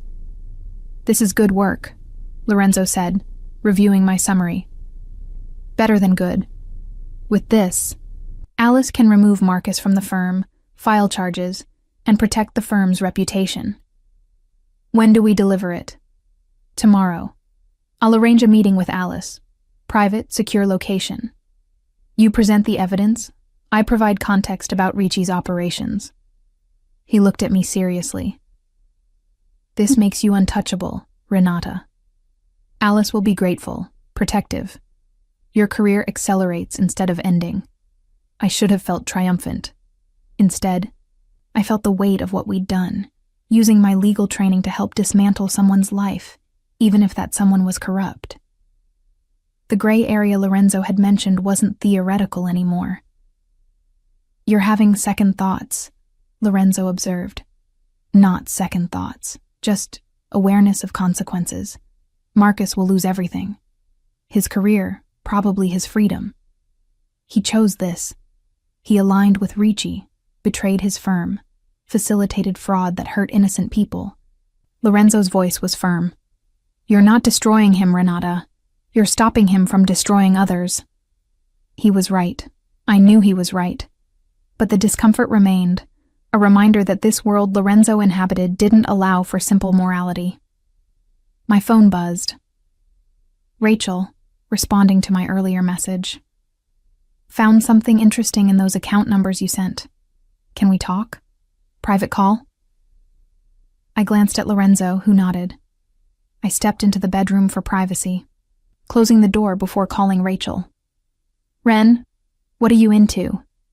Rachel's voice was tight with concern. "Those accounts you sent me, they're flagged in our system. Money laundering, organized crime connections, the whole criminal buffet." "I know. That's why I needed confirmation." "Are you in trouble? Because if someone's pressuring you..." "I'm okay. Actually, I'm helping expose it. But Rachel, I need something else. Can you trace where the money in those accounts originated?" Rachel was quiet for a moment. That's asking me to break about 6 regulations. I know. I wouldn't ask if it wasn't important. How important we talking? Because my job important? Or someone's life important? I thought about Ricci's threats, about the families whose businesses he was destroying, about Lorenzo risking exposure to protect people he'd never met. Lives. Multiple lives. Shit, Ren. A long pause. Okay. I'll see what I can do. But you owe me more than a favor after this. You owe me the full story over very expensive wine. Deal. Thank you, Rach. When I returned to the living room, Lorenzo was on his phone, speaking in low, urgent Italian. He ended the call as I approached, his expression grave. What's wrong? Ricci just moved against the Castellani family, the textile empire I mentioned. He's filed false insurance claims on their warehouses, then had them burned to collect the payout. The Castellanis will be bankrupted by the investigation alone. Horror washed through me. He burned warehouses? Were people inside? No, thankfully. He's brutal but not stupid. Murder investigations draw too much attention. But the Castellanis employed over 200 people. Those jobs are gone. Families ruined. Can we stop him? Not directly, but we can make sure the insurance fraud is documented, tie it back to him through financial records. Lorenzo's jaw was set. This is what I mean about escalation. He's not targeting me anymore. He's targeting everyone connected to my protection network, destroying them to weaken me. Then we need to move faster. Present everything to Alice tomorrow. Get Marcus removed immediately.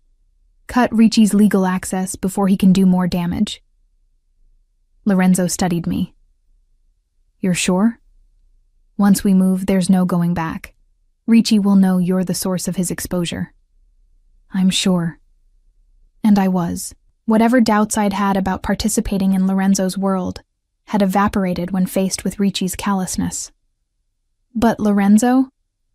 After this, after we stop him, I need you to promise me something. What? That you'll consider whether there's a way out, a way to transition your influence into something fully legitimate, without the gray areas. I moved closer to him. I'm not naive. I know you can't just walk away. But long term, for us to work, I need to believe we're moving toward the light, not deeper into shadow. His hand came up to cup my face. You're asking me to change my entire life. I'm asking you to evolve it. Keep the protection, keep the influence, but find ways to make it legal. Real security consulting, legitimate real estate, political advocacy instead of backroom deals. That would take years, maybe decades. I know. But if you can promise me you'll try, if you can show me we're heading in that direction. I took a breath. Then I can see a future for us. A real one. Lorenzo was quiet for so long, I feared I'd pushed too far.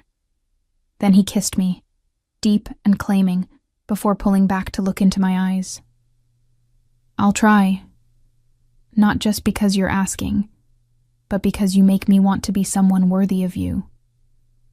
His smile was crooked, vulnerable. Though I make no promises about speed, turning an empire is like turning a ship, slow and complicated. I can work with slow and complicated. I smiled back. I'm a lawyer. Complicated is my specialty. We spent the rest of the day preparing for tomorrow's meeting with Alice, refining our presentation, anticipating objections. Felix brought dinner, another elaborate meal I hadn't requested but appreciated. Lorenzo stayed late, ostensibly to work, but I suspected the real reason was simpler. Neither of us wanted to be apart.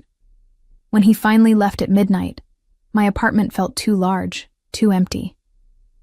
I stood at the windows, watching the city lights, and wondered how in 2 weeks my entire life had transformed. Tomorrow would bring exposure, confrontation, consequences. But tonight, I felt something unexpected. Hope. Hope that Lorenzo and I might actually build something real.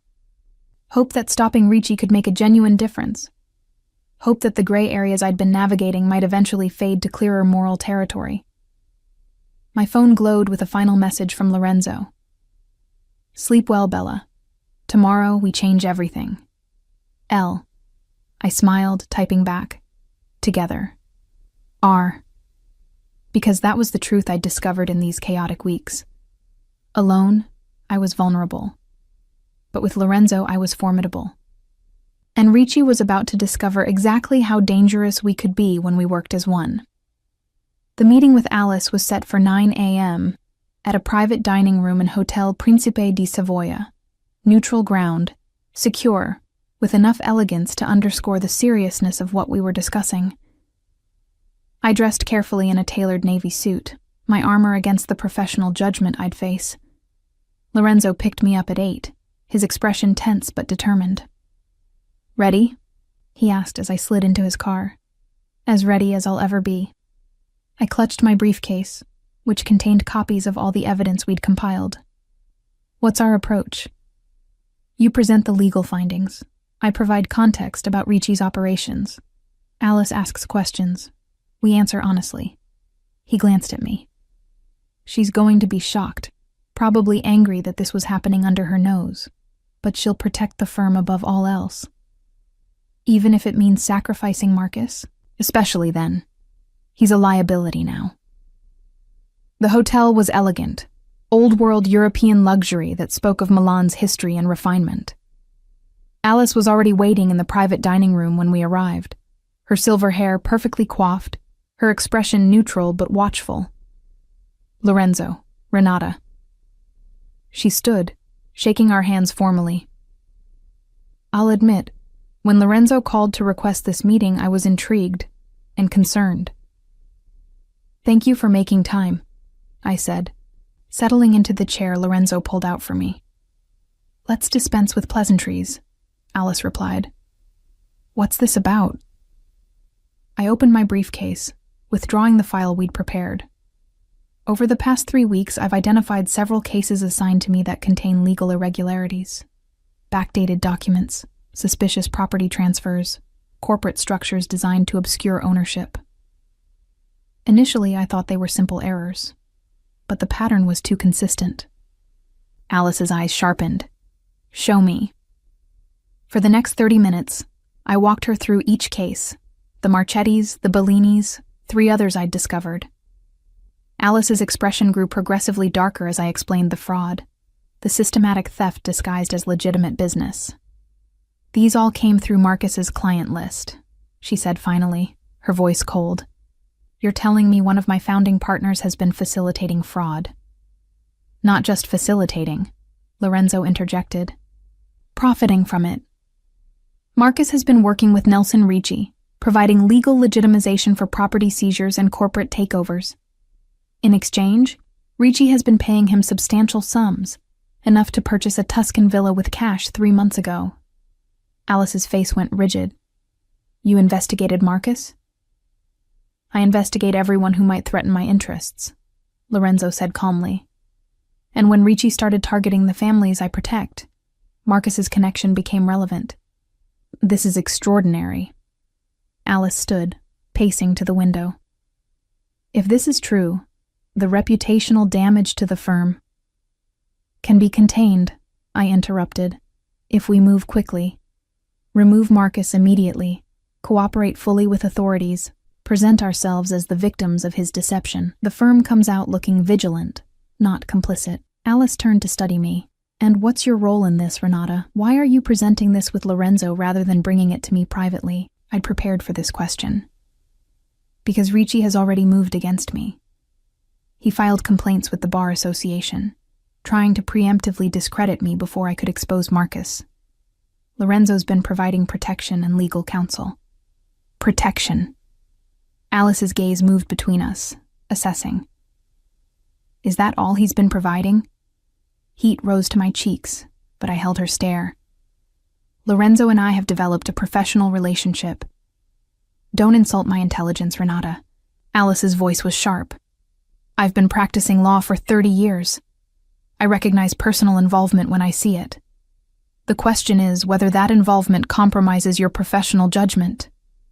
It doesn't, Lorenzo said firmly. Renata's findings are solid. Every irregularity she's identified is real, documented, legally actionable. Her relationship with me doesn't change the evidence. Perhaps not, but it changes the optics. Alice returned to her seat. If we move against Marcus based on information you've provided, Lorenzo, people will question our motives. They'll say we're doing your bidding. Then verify it independently, I urged. Have your own forensic accountants review the cases. The fraud is there, Alice. Marcus has been betraying the firm for at least 2 years. Alice was silent, her fingers drumming against the table. Finally, she said, I'll need 24 hours to conduct my own review. If what you're saying is accurate, I'll move against Marcus immediately. But Renata? Her gaze locked on mine. Your career at this firm may not survive this. Even if you're right, even if Marcus is guilty, you'll always be the associate who brought down a founding partner. Colleagues will see you as a threat. I understand. Do you? Alice's expression softened slightly. You're brilliant, Renata. I've known that since I hired you. But brilliance attracts enemies as much as admirers. Are you prepared for that? I thought about the past weeks, about Ricci's threats and Lorenzo's protection, about the life I'd left behind and the uncertain future ahead. I'm prepared to do what's right. The rest, I'll handle as it comes. Alice nodded slowly. Then we'll proceed. Lorenzo, I'll need access to your financial intelligence on Marcus. Everything you have, properly documented. I'll have it couriered within the hour. Good. Alice stood, signaling the meeting's end. Renata, take the rest of the week off. Let me handle the internal investigation without you being visible. Come back Monday, and we'll discuss your future here. It wasn't reassurance, but it wasn't dismissal either. I accepted it gratefully.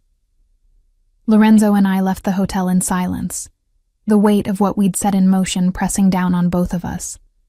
In the car, he finally spoke. You were perfect in there. Professional, composed, persuasive. I don't feel perfect. I feel like I just destroyed someone's life. You exposed corruption. There's a difference. His hand found mine. And you protected innocent people, the Marchettis, the Bellinis, others who would have been victimized. That matters, Renata. I wanted to believe him, but the discomfort remained, a reminder that righteous actions could still feel morally complicated. My phone buzzed. Rachel. Got that trace you wanted. Money originated from offshore accounts linked to shipping operations. Definitely organized crime. Sending details to your secure email. Rachel came through. I told Lorenzo, reading the message. We'll have evidence linking Ricci's payments to Marcus directly. Excellent. That closes the loop. He pulled the car over suddenly, putting it in park despite us being blocks from my apartment. What's wrong? Nothing's wrong. He turned to face me fully. I need to say something before we're in deeper. Before things get more complicated. My heart rate accelerated. Okay. These past weeks with you have been unexpected. I approached you as a strategic asset initially. Someone useful, skilled, worth cultivating. But somewhere along the way, it stopped being strategy. His hand came up to cup my face. You challenge me, Renata. You make me question the methods I've always accepted. The gray areas I've navigated without conscience. You make me want to be better. Lorenzo. Let me finish. His thumb traced my cheekbone. I know this is fast. I know the circumstances are bizarre. But I need you to know that what I feel for you is real.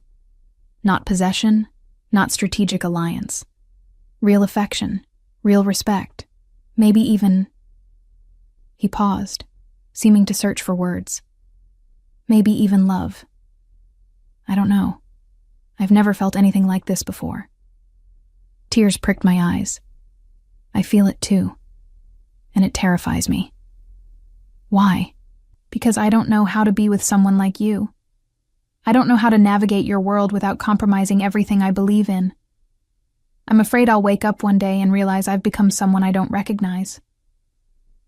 Lorenzo pulled me closer, his forehead resting against mine. Then we make sure that doesn't happen. We establish boundaries, maintain your integrity, build something that honors both our needs. It won't be easy, but Renata... His voice broke slightly. I think you're worth the effort. I kissed him then, pouring everything I couldn't articulate into the contact. Relief, fear, affection, hope. All of it transmitted through lips and breath and the desperate press of bodies in a car parked on a Milan side street. When we finally separated, both breathing hard, Lorenzo smiled. We should go. I have calls to make, evidence to prepare for Alice. And I have nervous energy to burn off somehow. His smile turned wicked. I can think of a few ways to help with that. Heat flooded through me. Drive faster. The rest of the day passed in a blur. Lorenzo making strategic calls while I researched legal precedents, both of us working from my apartment in focused synchronization, interrupted by moments of stolen intimacy. By evening, we'd prepared a comprehensive package for Alice that left no doubt about Marcus's guilt. She'll move against him tomorrow, Lorenzo predicted, reviewing our work. Marcus will be suspended. Investigation initiated. By week's end, he'll be formally expelled from the firm and facing criminal charges. And Ricci? Without legal legitimization, his operations become much more vulnerable. I've already started calling in his debts. By next month, he'll be financially crippled. Lorenzo set down the papers, his expression satisfied. We did it, Renata. We protected the families, exposed the corruption, and you secured your position at the firm. I should have felt triumphant. Instead, I felt exhausted. Why doesn't it feel like winning? Because you have a conscience. You understand that even justified actions have costs. He pulled me onto the couch beside him. That's what makes you different from men like Ricci. You feel the weight of your choices. Do you? Sometimes, more now than before. His arm circled my shoulders. You've infected me with morality, Bella. It's deeply inconvenient. I laughed despite everything. Sorry, not sorry. We sat in comfortable silence, watching the city lights flicker to life as dusk settled over Milan. My phone chimed with an email notification. Alice confirming she'd received our evidence package and would act immediately. It's really happening, I murmured. It is. And Renata? Lorenzo turned to look at me. Whatever comes next, whatever complications arise, I want you to know something. You're not alone in this. You have me, my resources, my protection, always. The absoluteness of his promise should have felt overwhelming. Instead, it felt like coming home. My phone rang, an unknown number. I answered cautiously. Hello? Signorina Ferreira. The voice was unfamiliar, male, with a thick Italian accent. My name is Nelson Ricci. I believe we should meet. Ice flooded my veins. Lorenzo tensed beside me, having heard the name. I have nothing to say to you, I managed. Oh, but I have much to say to you. About your involvement with Colombo, about the evidence you've been compiling against Marcus, about the precarious position you've placed yourself in. His voice was smooth, almost friendly. I'm a reasonable man, Signorina. I believe we can reach an understanding that benefits us both. I'm not interested in understanding with you, not even to protect those you care about. Your friend Emily from the firm, your college roommate Rachel, your elderly parents in the countryside. So many people could be affected by your choices. Rage and fear warred in my chest. If you threaten them, I'm not threatening, I'm observing. Consequences have a way of rippling outward, affecting the innocent. A pause. Meet with me. Tomorrow, noon, the Giardini Pubblici. Come alone and we'll discuss how to resolve this situation peacefully. She won't be meeting you, Lorenzo said, taking the phone from me. And Ricci, if you go near anyone she cares about, you'll discover exactly how much I'm willing to sacrifice to protect what's mine. He ended the call, his expression murderous.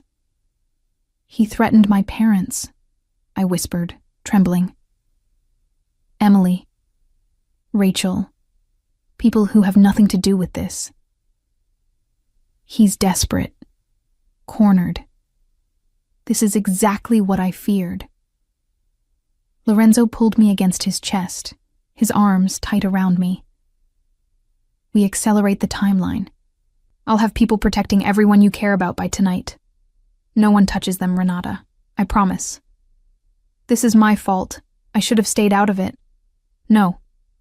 His voice was fierce. You did the right thing. Ricci is the villain here, not you, not us. But guilt still gnawed at me. My choices had put innocent people at risk. I should meet him, I said. Find out what he wants. Absolutely not. Lorenzo's grip tightened. He'll either try to intimidate you or worse. I won't risk it. Then what do? We end this. Tonight.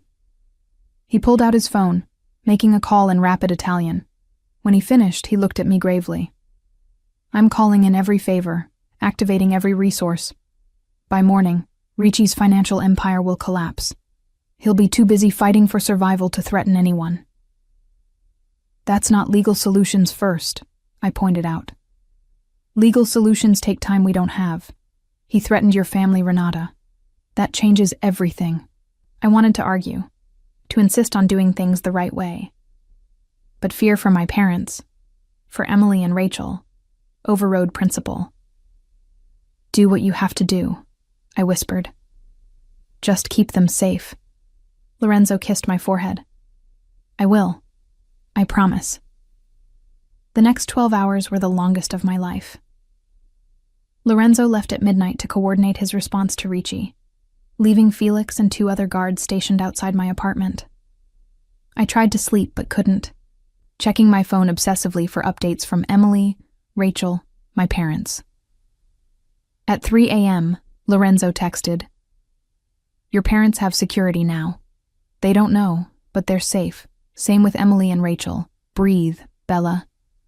At 6 a.m., Ricci's accounts frozen, his assets being seized for unpaid debts. He's falling apart. At 9 a.m., Alice called.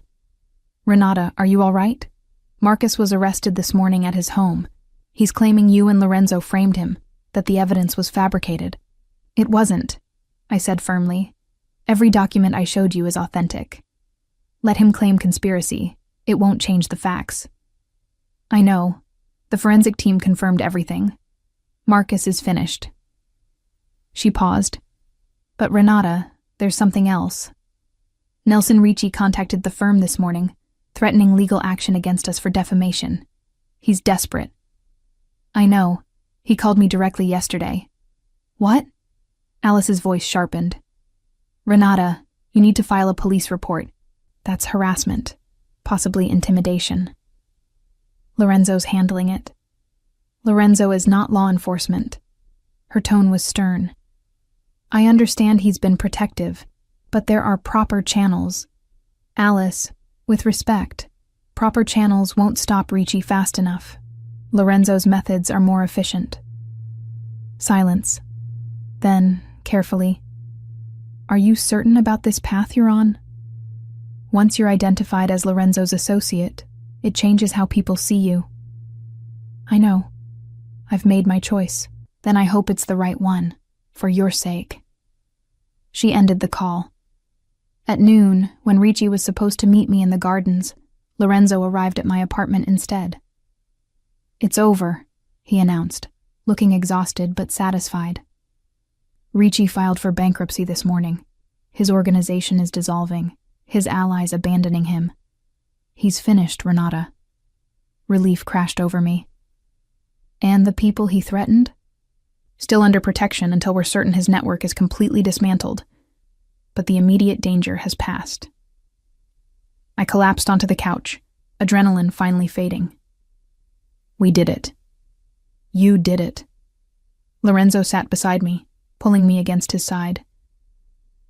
Your evidence exposed Marcus, which cut off Ricci's legal access. Everything else followed from that. We did it together, I corrected. I couldn't have survived this alone. You won't have to survive anything alone. Not anymore. He tilted my face up to his. Renata Ferreira, brilliant lawyer, conscience of my empire, woman who's made me want to be better. Will you stay with me? Not just for safety, not just for strategy, but because we're building something real? Tears spilled down my cheeks. Yes. But Lorenzo, I need you to keep evolving, keep moving toward legitimacy. I will. It'll take time, but I promise. Every year will be more legitimate, less gray, for you, for us, for the future we're building. I kissed him then, pouring all my relief and hope and affection into the contact. When we finally separated, both smiling, I said, "So what happens now?" Now, we live. You return to work. I reorganize my operations to be more legitimate. We figure out how to build a life together that honors both our values. He grinned. Simple, really. Nothing about this is simple. No, but it's ours. And that's enough. 3 weeks later, I stood in Alice's office accepting a promotion to senior associate. Marcus was in prison awaiting trial. Ricci had fled Italy entirely, his empire in ruins. The families Lorenzo protected were safe, thriving even. And I was in love with a former mob boss who was slowly, carefully transforming his empire into something we could both be proud of. Not a fairy tale, not a simple happy ending, but a beginning. Complicated, imperfect, ours. Lorenzo was waiting outside the firm when I finished work, leaning against his car with flowers in hand. When he saw me, his face transformed with that smile that still made my pulse race. Ready to go home, Bella? Home. Our apartment in Porta Nuova, the space we'd gradually filled with both our belongings until it felt truly ours. Ready, I agreed, taking his hand. As we drove through Milan's evening traffic, I thought about the woman I'd been just months ago. Alone, struggling, invisible. And the woman I was now, protected, valued, building something extraordinary with someone extraordinary. The elevator had been the beginning. But this partnership, this love, this life, was the destination I'd never known I was searching for. And I'd arrived exactly where I belonged.